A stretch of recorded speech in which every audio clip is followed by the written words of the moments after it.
दिन 5 दिसंबर 1952 में लंदन में कोहरा इतना घना और प्रदूषित था कि हजारों लोगों की मौत हो गई थी। धुआं जैसा प्रदूषण इतना जहरीला था कि यहाँ तक कि खेतों में गायों के दम घुटने से मरने की भी सूचना आने लगी थी। स्माग लंदन के जीवन का लगातार हिस्सा बन रहा था, लेकिन शुक्रवार 5 दिसंबर से मंगलवार 9 दिसंबर 1952 तक राजधानी में फैले हुए धुएं से भरे कोहरे की तुलना में यह कुछ भी नहीं था, जबकि इसने लंदन की आबादी को भारी रूप से प्रभावित किया, जिससे बड़ी संख्या में मौतें हुई। लाखों लोग इससे प्रभावित लोग भी धुएं के लिए आंशिक रूप से शिकार हुए थे। नमस्कार दोस्तों, मैं गौतम अनुराग आपका स्टूडेंट वाइडियर चैनल पे स्वागत करता हूं। 5 दिसंबर को दिन के दौरान कोहरा विशेष रूप से घना नहीं था और आमतौर पे इसका स्वरूप शुष्क धुएं जैसा ही था। हालांकि रात हुई तो कोहरा घना हो गया, दृश्यता कुछ मीटर तक गिर गई थी। अगले दिन कोहरे को दूर करने के लिए सूरज आकाश में बिल्कुल नीचे था। उस रात और रविवार तथा सोमवार की रात को कोहरा फिर से घना हो गया। लंदन के कई हिस्सों में रात में पैदल यात्रियों के लिए अपना रास्ता ढूंढ पाना असंभव था। आइल ऑफ डॉग्स इलाके में कोहरा इतना घना था कि लोगों को अपने पैर तक दिखाई नहीं दे रहे थे। लंदन के कुछ हिस्सों में दृश्यता इतनी कम हो गई थी कि पैदल यात्री अपने पैर तक नहीं देख पा रहे थे। भूमिगत के अलावा परिवहन गंभीर रूप से प्रतिबंधित था। एम्बुलेंस सेवाएं प्रभावित हुई, जिससे लोगों को धुएं के बीच अस्पताल तक जाने के लिए अपना रास्ता ढूंढना पड़ा। कई लोगों ने अपनी कारों को सड़क पर ही छोड़ दिया। निमोनिया और ब्रोंकाइटिस से संबंधित मौतों और अस्पताल में भर्ती होने की संख्या में लगातार वृद्धि होती जा रही थी।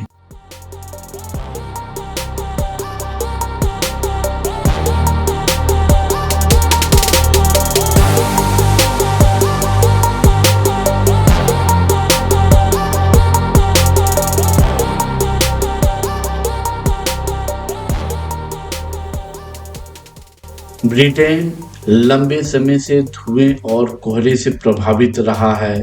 16वीं सदी में धुएं और प्रदूषण के बारे में शिकायतें बढ़ी थी, जब अंततः राजा के अधीन अप्रभावी कानून पारित किया गया था।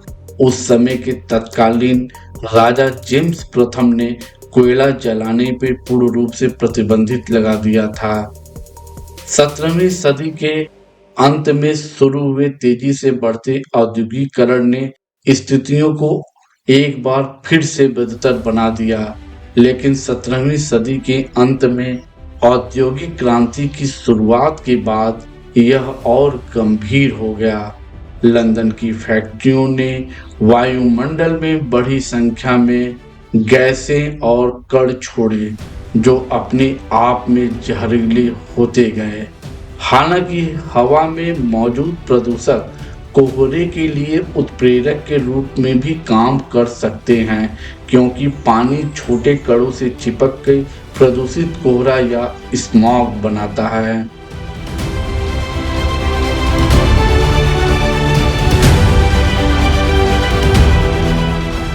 कुछ रसायन पानी और हवा के साथ मिल जाता है तो वे एसिड में बदल सकते हैं, जिससे त्वचा में जलन, सांस लेने में समस्या और यहाँ तक कि इमारतें भी खराब हो सकती हैं। स्मॉग को उनके घने, दुर्गंध युक्त गंदे पीले या भूरे रंग के लक्षणों से आसानी से पहचाना जा सकता है, जो कि ग्रामीण क्षेत्र में साफ सफेद कोहरे से बिल्कुल अलग होता है।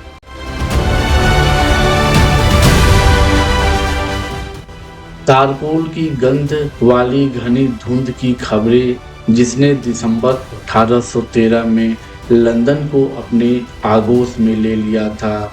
कई दिनों तक रहने के कारण लोगों ने दावा किया कि आप सड़क के एक तरफ से दूसरी तरफ नहीं देख सकते थे।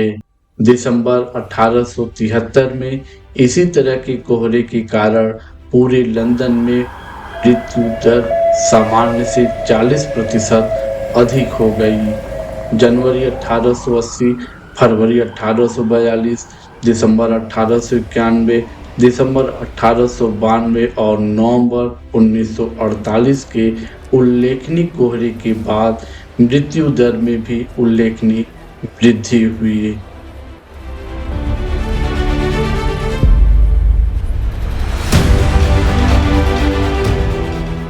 लंदन का सबसे बुरी तरह से प्रभावित क्षेत्र आमतौर पे ईस्ट एंड था, जहां घनी आबादी घनत्व के बीच कारखानों की संख्या अधिक थी।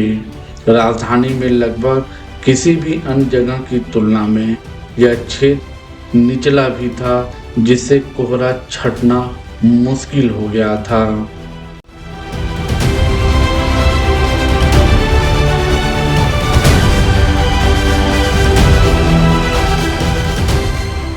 नवंबर और दिसंबर 1952 की शुरुआत में मौसम बहुत ठंडा था।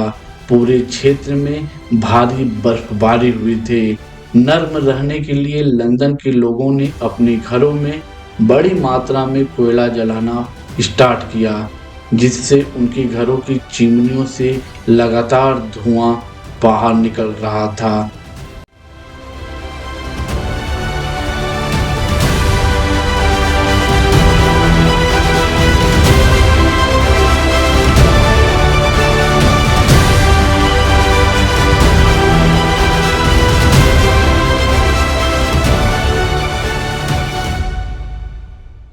सामान्य परिस्थितियों में धुआं वायुमंडल में उठेगा और फैल जाएगा, लेकिन क्षेत्र पर एक प्रतिचक्रवात मंडरा रहा था।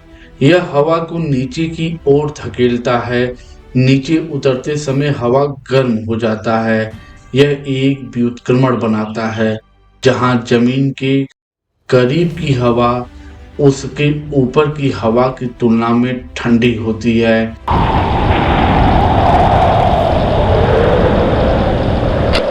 इसलिए जब चिमनी से गर्म धुआं निकलता है तो वह फंस जाता है।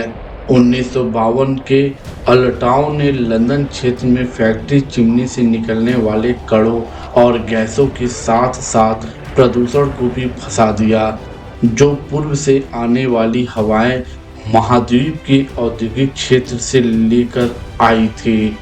5 दिसंबर की सुबह लंदन में आसमान साफ था, हवाएं हल्की थी और जमीन के पास की हवा नम थी।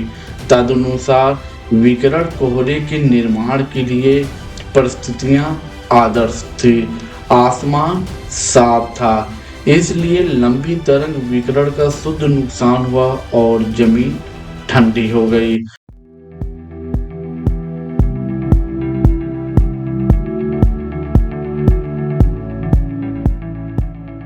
जब नम हवा जमीन के संपर्क में आई तो यह उस बिंदु तापमान पर ठंडी हो गई और संघनन हुआ। प्रतिचक्रवात के व्युत्क्रमण के तहत बहुत हल्की हवा ने संतृप्त हवा को ऊपर की ओर हिलाया, जिससे 100 से 200 मीटर गहरी कोहरे की परत बन गई।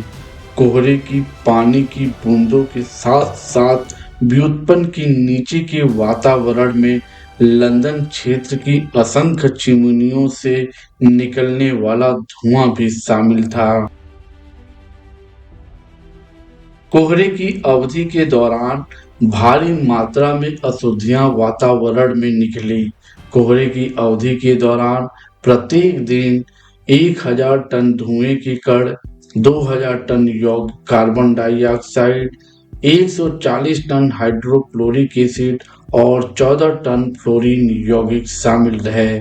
इसके अलावा और शायद सबसे खतरनाक रूप में 370 टन सल्फर डाइऑक्साइड को 800 टन सल्फ्यूरिक एसिड में बनने का मौका दिया गया।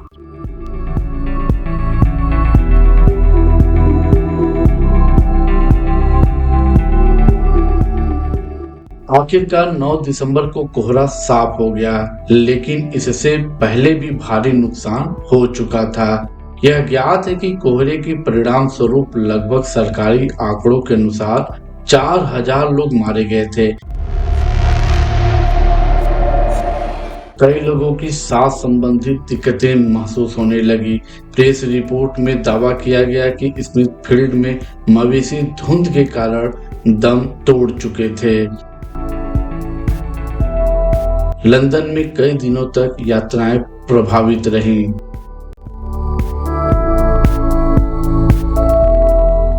स्थिति की पुनरावृत्ति से बचने के लिए कई कानून लाए गए।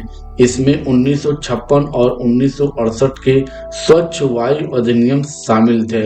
इन अधिनियमों ने काले धुएं के उत्सर्जन पर प्रतिबंधित लगा दिया और शहरी क्षेत्रों के निवासियों और कारखानों के संचालकों को धुआं रहित ईंधन में परिवर्तित करने का आदेश दिया गया।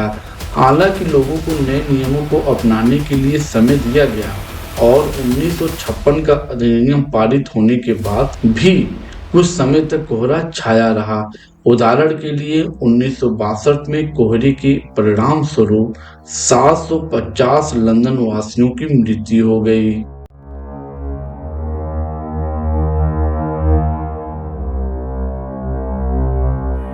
लेकिन 1952 के द ग्रेट स्मॉग के पैमाने पर कुछ भी दोबारा घटित नहीं हुआ। इस प्रकार का धुआं अब अतीत की बात बन गया है। इसके लिए कुछ हद तक प्रदूषण कानून और केंद्रीय हीटिंग के व्यापक उपयोग जैसे आधुनिक विकास भी जिम्मेदार हैं। दोस्तों, यदि आपको यह वीडियो अच्छा लगा हो तो इस वीडियो को आप लाइक कर सकते हैं, शेयर कर सकते हैं, हमें कमेंट्स कर बता सकते हैं आपको यह वीडियो कैसा लगा। हम फिर मिलते हैं एक नए वीडियो में एक नए टॉपिक के साथ। तब तक के लिए जय हिंद दोस्तों।